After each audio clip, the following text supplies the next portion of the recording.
Hello, welcome to this episode of Leadership Unfiltered. I am Anton Gunn, and this is the time for us to break down today's headlines of today's news and give you a context of what it might mean for you, your leadership, and your workplace. And so today, we're going to spend time talking about the 2024 U.S. presidential election and what this means for all of us as leaders and for our workplace. Now, we all know that this election has had a big impact on how people see themselves, how they see each other, and what do we think about the people who we live and work alongside with every day. So I think this is really important for us to break down, and I want to get into it. So let's get into it. Now, the first thing I want to break down for you is that the 2024 presidential election was one of the most monumental that we've had in recent memory.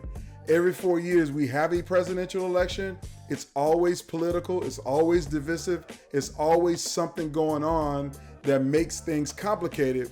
But the 2024 cycle, in my opinion, was one of the most complicated presidential election cycles and one of the most impactful presidential election cycles. So let me break it down to you like this. Number one, on the final ballot, you had two major party presidential candidates. Now, how we ended up with these two candidates is not simple and it is not easy. So I wanted to give you some context of the backstory because I think that's informative and helpful to the backstory that you might be having in your organization right now. So number one, Donald Trump, this is his third campaign for president. That literally means for the last 10 or 12 years, Donald Trump has been running for president. He was either running to get elected the first time in 2016, running for re-election in 2020, and when he didn't get it, he ran for re-election again in 2024. So more than a decade, Donald Trump's brand, his brand as a leader, has been on the national stage. And then you have Kamala Harris. Kamala Harris is much newer to the national stage, being though she was an attorney general in California, later became a United States senator, ran for president briefly and lost the primary in 2020, or really didn't even compete in the primary for 2020, but was named as the vice president by Joe Biden in his campaign. And when they won, she became the vice president of the United States. So that is how we got the both of them there. But let me break down a little bit of the pieces internal to this that I think are really important for us to unpack the story of the 2024 election. That Kamala Harris did not become the Democratic nominee until 109 days before the election. Now, could you imagine that literally you're working at your workplace and you're the number two on the team, and right before a big announcement comes out or a big project deadline, your boss decides to step away and hand everything over to you? Could you imagine that? And yeah, you might know the job and might be ready for it, but you know the deck is stacked a little bit against you if you only have 109 days to complete a project that most people take 18 to 24 months to try to complete on their own. So this is a big deal. This is a big challenge, and that's the state of the race and the state of play. Now, the other thing I want to contextualize for you is that, again, Donald Trump's brand as a presidential candidate has been solidified and locked in. Everybody knows who he is, what he says, what he does, and what he wants to do. These things are not new for anyone. So could you imagine in your workplace having a leader that everybody knows who they are? Everybody knows what they stand for, what they like, what they don't like, and whether you love them or hate them, you know exactly where they stand. Then imagine another leader in the organization who you might think highly of, but you don't know very well. And you're trying your best to get to know that leader, but they get put into a position where it's hard for them to succeed when they don't have the same time, the same space and opportunity that other people were given to prove themselves as a leader. These types of things happen in the workplace every single day. And so the current event of the 2024 presidential election lets us know that there's a lot of challenges that exist and a lot of problems that exist. So now I want to unpack how this might show up in your workplace and what you and your team might be dealing with. So here's thing number one. Donald Trump was elected in 2016 as president of the United States. He served as president for 4 years. Now, there's a lot of things that you can say about his time as president of the United States, but I will describe them one of acrimony, one of crisis, and one of exclusion to people who did not think or agree with him. You might try to disagree with me, but it's very, very clear that a lot of the policy decisions that Donald Trump made were made in respect to people who agreed with him and supported him without any conversation with those that were in the minority party. That's why I said exclusive. Now, when I say acrimony, I'm talking about many of the negative things that President Trump said about leaders in his administration, the things that he said about veterans, the things that he said about John McCain, the things that he said about Gold Star families. Those things were negative, acrimonious, and they were hostile to a lot of people. He also exhibited a lot of bravado, a lot of strong man behavior that some people found attractive and supportive and felt like that's what Americans should be and should do, and others were repulsed by that. Those were the 4 years of Donald Trump as president. And then you add in the presidential time of 2020, when we also had the COVID-19 pandemic that hit America, that shut the entire world down, and how that crisis was managed was a defining moment in the leadership tenure of Donald Trump. Now, you and your organization, you may have moments in your organization where you may have a leader whose brand is defined in similar terms. Maybe they dealt with the crisis of a hostile takeover or some other kind of scandal, and how they showed up in their crisis was similar to how they had been showing up in previous years. Little regard to other people, not really building an inclusive team, not being thoughtful about other people, and not really caring what other people think. Sometimes leaders lead with a very strong hand. Sometimes they're aggressive. Sometimes they're overly aggressive. Sometimes they're hostile to people. You know a leader like that in your organization. So who is the Donald Trump that works in your company? I know they exist. I've met plenty of them, not only in the places that I work, but with the clients that I serve. As a matter of fact, I've been dealing with a client very recently who literally the CEO has reckless abandon inside of the organization. If he doesn't like you, he gets rid of you. He doesn't give you a chance to prove yourself or to improve yourself. He just thinks that you're in his way, and so he moves you out of the way. That's one example of a leadership brand that could be in your organization.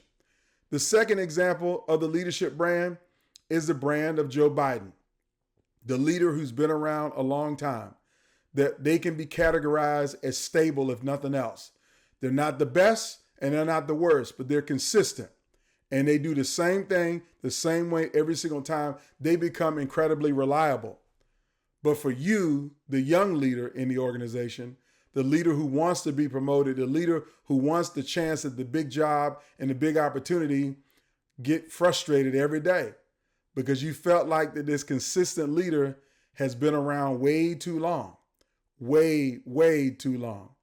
And you want them to move out of the way. You want them to move on. You want your chance to shine and grow, but rarely do you ever get that chance because everybody trusts the old leader. They know that this old dog doesn't have any new tricks. So they just stay kind of supportive of them all the way across the board, even though their performance is not the best. That might be what the brand of Joe Biden looks like in your organization.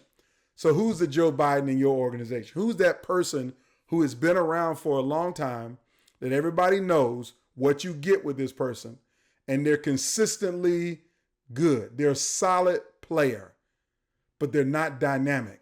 They're not outstanding. They're not the person who can take you to the next level. They're really only a custodian for where things are right now. who is the Joe Biden in your organization? But then the third leader, the one that was the ultimate nominee, is Vice President Kamala Harris, the young leader, the next generation leader, the one who you know is intellectually sharp, that sounds, that has incredible credentials and background to demonstrate that they are ready for the job, that they deserve the job because they're qualified to get the job, but unfortunately are not given the same opportunity the same way other people are given the opportunity. Maybe they get put in charge of the worst department in the best organization. So yes, the organization is good, but you put them in charge of the worst department and expect them to execute on miracles. Now, I know I'm talking in generalities, but let me give you some sense of some real world examples of people who I know who've been in these kind of environments with this type of leadership. That yes, I know plenty of women who were working in an organization, showing their worth every day by getting the job done. But every time it came for a promotion opportunity, for a good opportunity, it was never offered to them. They weren't given that chance. But instead, if there was a bad opportunity offered to them, they were given the chance of that, to take over the worst performing department that had the highest turnover rate, that had the worst outcomes, the worst financial returns. They got put in charge of that, and they did the job and proved themselves and thought that they deserved a bigger chair, a bigger opportunity. But they still didn't get the bigger chair or the bigger opportunity because they went to somebody who might be a little bit less qualified, but people felt safe, maybe because of their gender, maybe because of their race, maybe because of their age, or maybe because they knew the boss's uncle or some kind of paternal relationship or familial relationship. So I've seen that happen in real time. I've also seen leaders like Donald Trump, who literally may have the skills to pay the bills. Now, what do I mean skills to pay the bills? I'll give you an example from a hospital that I worked with some years ago. There was a physician who was one of the best surgeons in this city. Now, what I mean the best surgeons, the city that this organization existed, this surgeon was top-notched. His scores were off the charts for all of the patients that would come and see him, get treatment by him or get a surgery from him, and how they recovered. They raved about how great he was as a surgeon. However, I got the opportunity to see this leader up close and personal. And if I was saying he was a butthole, I would be kind in saying that. But he demonstrated some very bad interpersonal behaviors with the coworkers around him. Even the nurses that he worked with, he demonstrated some awful behavior. When it came down to people who scheduled his time to do surgeries, he demonstrated awful behavior. And I remember hearing the story about how he left a 3-minute voicemail for a scheduler cursing them out because they put a surgery on his calendar on Friday when he really wanted to be out on his boat. Now, technically, as a surgeon, he was great. He was proficient. He was off the chart, well-trained, well-qualified, could do the job. But his behavior of how he treated people was horrible. Now, what did that bad, horrible behavior do to the organization? Number one, it made people not want to work for him. So he struggled with a turnover rate in his department because after yelling at one scheduler on the phone in a voicemail for everybody else to hear it, tell me if you would want to be a scheduler in that department. If you saw that over a 5-year period of time that every nurse that worked with this surgeon ended up leaving the organization and going to work somewhere else, would you want to work with a leader like that? Absolutely not. So you've had that extreme of leadership in an organization. These are real people. I know you got one. Now let me go to the safe leader, the leader who's been around for a long time. They've been in the job, they've been in the role, they've been doing it consistently year after year after year. they are a performer. Like if you were really giving them a performance evaluation and 5 is excellent and 1 is terrible, they're never going to get a 1 because they're not terrible. And they're never going to get a 5 because they're not excellent. They're going to get a 3 every single time. They're going to meet expectation. Now imagine you work for a leader that always meets expectation.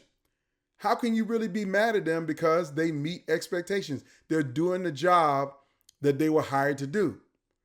But you, on the other hand, are a leader who believes that you can be a high performer, that you can not only get that 3, you can get a 4 and get a 5, but you're never really given the opportunity to show that level of leadership because you work for this leader who's a 3, who's consistent across the board.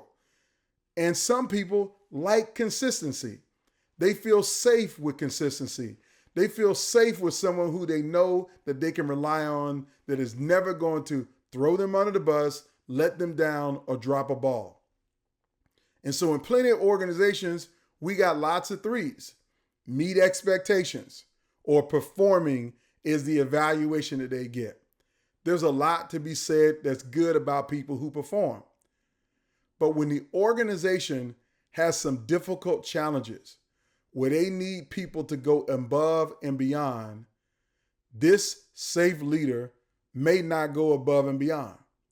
If they don't go above and beyond, that's going to send a message to you that, guess what? I might have to do more because this person ain't going to do more. That I might have to find a way to work around them because this person is not going to do what's required in the moment that we're in. All of these types of leaders exist in every organization. And when they do, it affects the culture and the morale. See, that first leader who is technically proficient at their job, but may be a butthole and a narcissist and disrespectful to people and mistreating of people, they're going to contribute to a high turnover rate. With a high turnover rate, you have no continuity and no consistency in the knowledge of what you need to get done in the organization.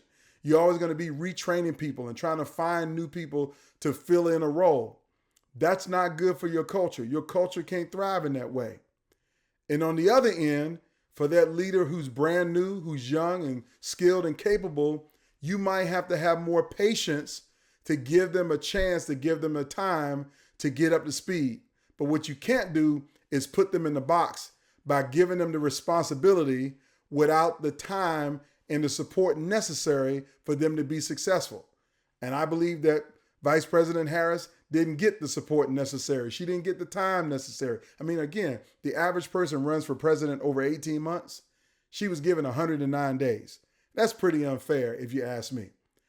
And then also that steady leader who's going to get the job done and is not going to move out the way, that they're always going to be performing or meets expectations. They're always going to be the 3 in your organization. After a while, people are going to get tired of looking at the 3. They're going to get tired of looking at a leader who's stuck in the middle of the road. They're going to get tired of working for someone who doesn't create space and opportunity for them to move up and move on. Now, I will tell you like this, and I've said this in other videos, the worst kind of leader to be is the person who stays in the same job, doing the same thing in the same role for 10 years or more. The reason why I say it's the worst kind, because if you were really good at your job, after 7 years, you would have gotten bored doing the same thing the same way over and over again, and you would have asked for more responsibility. You would have asked for more opportunity to lead. You would have asked for more capacity in the organization. You would want to take on more after 7 years of doing the same thing. Or if you were really good at that role, that in that 10-year period of time, somebody would have saw the greatness in you. They would have saw the success in you. They would have saw the things that you are doing well and said, you know what? I want her on my team. And they would have taken you out of the role that you were in and brought you into a new role.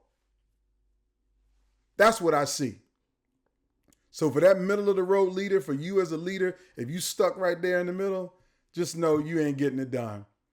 You got to find a way to either get better where other people see you as a 4 or a 5 type leader, or you need to get bored with doing the same thing over and over again and add something new to your skills and your experience, your responsibilities.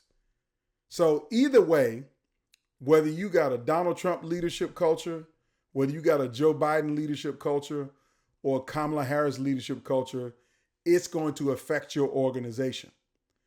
And their leadership has affected our nation, period. We all remember what the world was like when Donald Trump got elected in 2016. Doesn't matter which side of the fence you were on or what side of politics you're on, you remember what it was like. I know for me, it was very hostile. I'll never forget the things that Donald Trump said about Colin Kaepernick, how he felt about a federal judge who happened to have a Hispanic last name.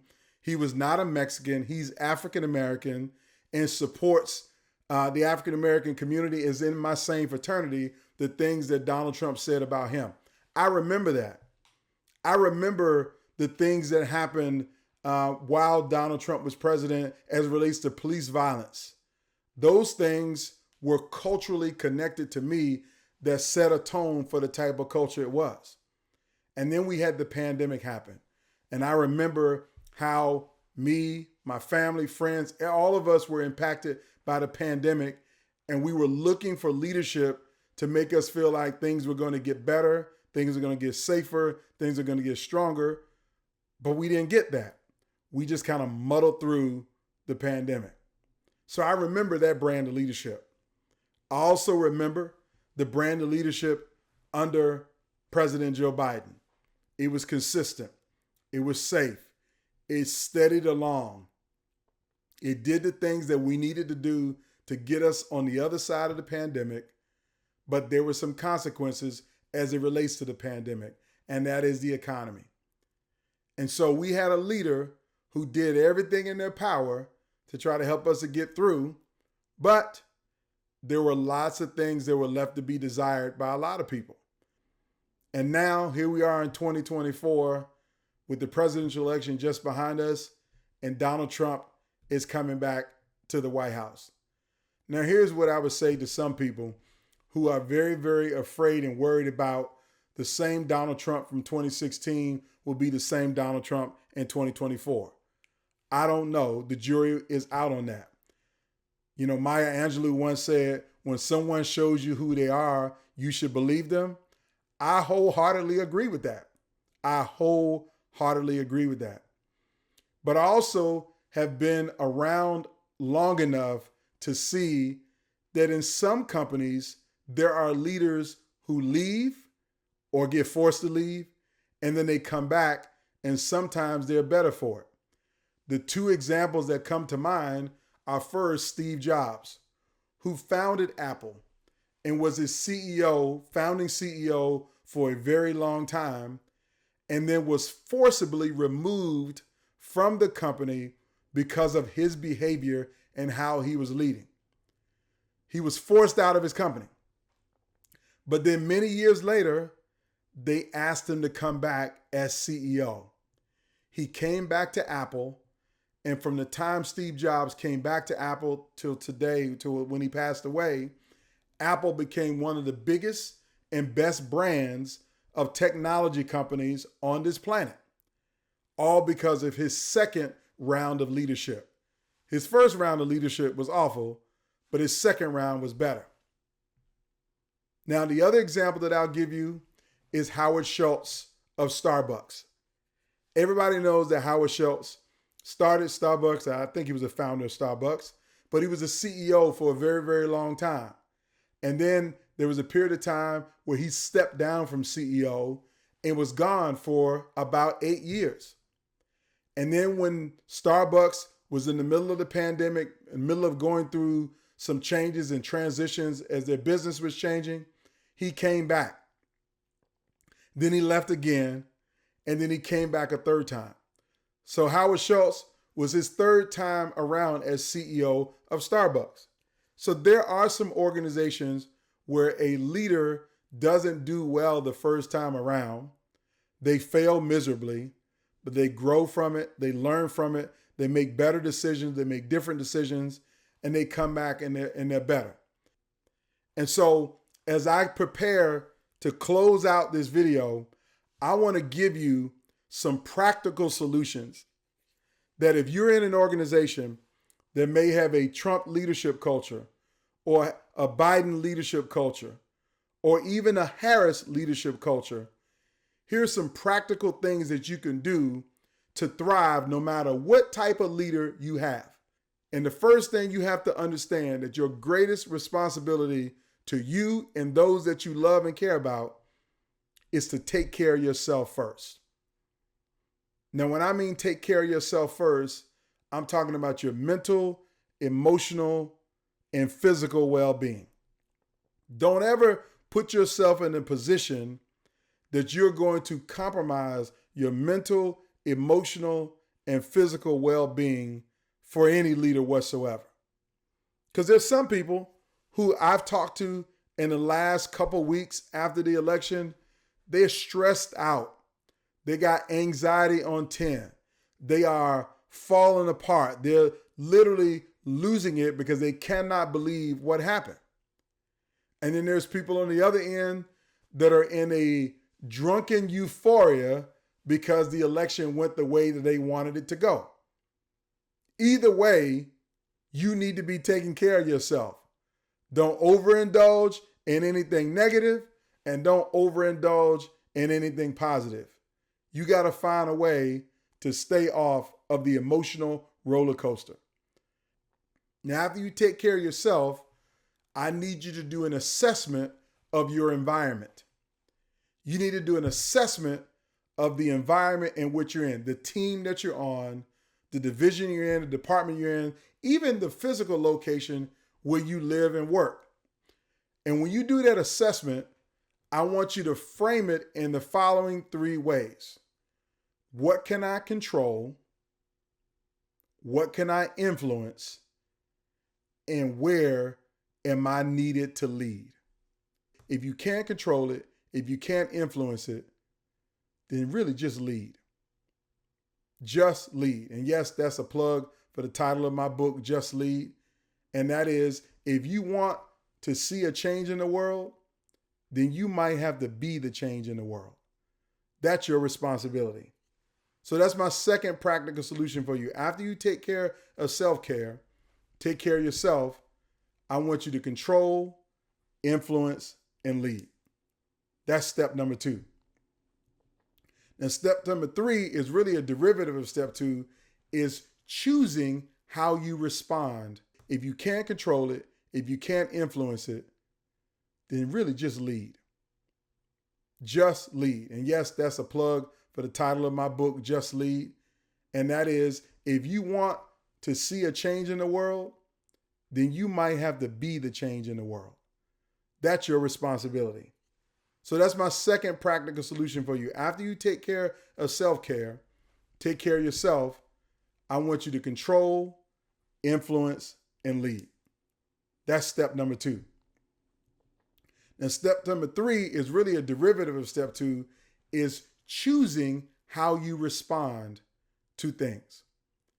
Like after the election, there were so many of my friends who worked in politics and worked for this election. They volunteered, they knocked on doors, they did all of these things.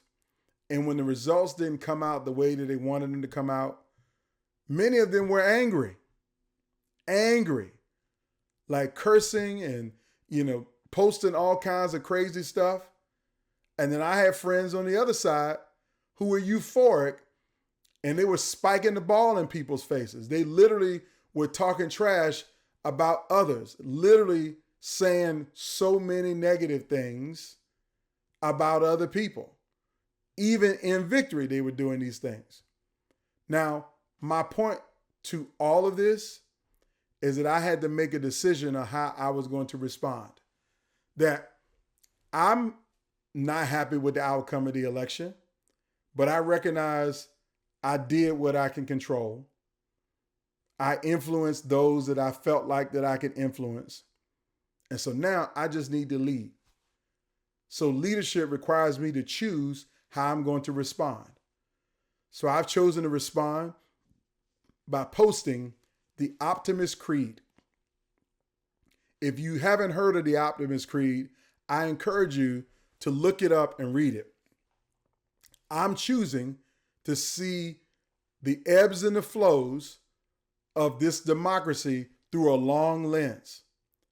Like, we didn't want John F. Kennedy to be assassinated, but his assassination in 1963 allowed Lyndon Johnson to be president in 64, get reelected in 64, and between 64 and 68 is when we got the Voting Rights Act, is when we got the Civil Rights Act, when we got so many programs, the war on poverty, that actually changed the lives of millions of people. Even though some would tell you that Lyndon Johnson might have been a racist and really didn't support black people or the black agenda, but he was the president. And so we took a step back when Kennedy was assassinated. But that period of one presidency was a leap forward. So I've taken the long view to say, you know what? How I'm going to respond is not to be down in the dump. I'm going to be critical and analytical about everything that goes on, but being critical is not being negative. After you choose to respond, you need to make sure that you master the art of communication. Now, when I mean master the art of communication, I mean choose your words very carefully. It means choosing how you speak to people, how you talk to people. What do you talk to people about? When do you say it? Where do you say it? Communication is critical in every circumstance. And our future generations, our children and grandchildren, are watching how we communicate. And we've already given them enough bad examples. I mean, really, enough bad examples. I really feel like that over the last decade, we have gotten more coarse in our language. We've gotten more coarse in how we see people and what we say to people. And that's in music, that's in TV, that's in movies. Do y'all remember that there was a time that the most vulgar curse word that you would hear on a television program is damn? I'll never forget watching that episode of Good Times when Florida Evans' husband, James Evans, died. And he said, she said, damn, damn, damn. That was like a catch your breath kind of moment on TV because she said that word. But today, you can watch TV shows on any streaming service, on any channel, and they're dropping F-bombs on TV. I remember a time in hip hop music where the best rappers are the ones who didn't curse. Heavy D didn't curse. You rarely heard Run DMC say a curse word. You barely heard LL say a curse word in a song. The Beastie Boys, probably the most risque of the group, and they didn't curse a whole lot. But then you fast forward 35 or 40 years, you can't listen to most music without curse words being proliferated through it. And then on radio, where they used to bleep out the words or they used to make a radio version of the song. Remember the radio edit of a song? They don't have radio edits anymore. They just play it like it is. So you got TV and you got radio. Just coarse language all the way around. Bad communication all the way around. But then you add to that social media. Facebook, Twitter, Instagram, you name the platform that we communicate with a level of coarseness. Even before we had social media, you ever went to a website like the New York Times or your local newspaper or your local TV network that would put content online, and they used to have these comment sections at the bottom of the article, and that literally you could create an account, an alias name, and say stuff about people in the article? That's one of the reasons why I got out of politics, is because I'll never forget, there was an article about some issue that I said something about. I don't even remember the issue at this point. But the comments underneath the article not only attacked my position, they attacked my personhood, and they started to attack my family. My wife and daughter were not at all involved in politics whatsoever. Only as a citizen did they vote. And my daughter wasn't even old enough to vote. But you're going to attack my family in a comment section like you know us personally, like you know me personally, and attack my character and who I am as a human being, and you did it from an alias? Time out for that. But on social media, we're in the same boat. We attack people unceremoniously with these aliases. I can't stand it when a person will create a social media account and won't put their picture or their name on the account. They won't show themselves. They'll hide behind some made up name, Darkness 123, or, Joe Blow 1459. Man, just put your name there. If you feel bold enough to say those things, say it with your chest out or with your name, your city, state, and location so I can see who you are. You will never find me having an alias social media account that's not me. If I'm going to comment about something, if I'm going to say something, I'm going to communicate about it in a direct, forthright way that it is unambiguous who I am and what I'm talking about. I want to be that honest and transparent. But social media has gotten so coarse and so crass that literally people will say all kinds of things and all kinds of foul words to people and disrespectful words. That's where cyberbullying comes from, is how we do things online. And so for a whole generation, Gen Z, who's coming into the workforce, they've grown up seeing this crassness, this vulgarness, this whole language going off the deep end. And so because of that, they don't know how to communicate well. They don't know how to process and to speak about things in an articulate, professional, intelligent way that people will get the point. They just lash out. So I'm telling you now, as a leader, you cannot be a person that lashes out. You have to master the art of communication, learn how to communicate effectively, learn how to communicate in the right way. You got to find a way to do that. And then the last point is that when you face an environment that you don't feel comfortable in, you don't feel good about the leadership culture, and you want to solve that problem, be prepared to make change. And what do I mean make change? Sometimes you might be able to change the environment, but sometimes you can't. And if you can't change the environment, you got to change your environment. That might mean leaving the company. That might mean leaving the organization. I'm not telling you to be a quitter. I'm telling you to do everything that you can to control, influence, and lead. But over time, if it doesn't get better, there's nothing that is keeping you where you are. You can change your position. You can change where you are. Do everything you can to change the organization. But if you can't change it, it's okay to change your role in it. And even if you don't change anything, over time, things will change because nothing ever stays the same. Change will come. Whether you instigate it or not, change will come. So I hope this video has been helpful to you. If you've gotten value out of this episode of Leadership Unfiltered, I'm telling you right now, please, please, please subscribe, like, and comment below. Tell me what you got out of this. Or if there's anything that I didn't answer or didn't help you with, shoot me a comment, and that might be the focus of next month's Leadership Unfiltered. My name is Anton Gunn. Have a fantastic week. I'll see you next time.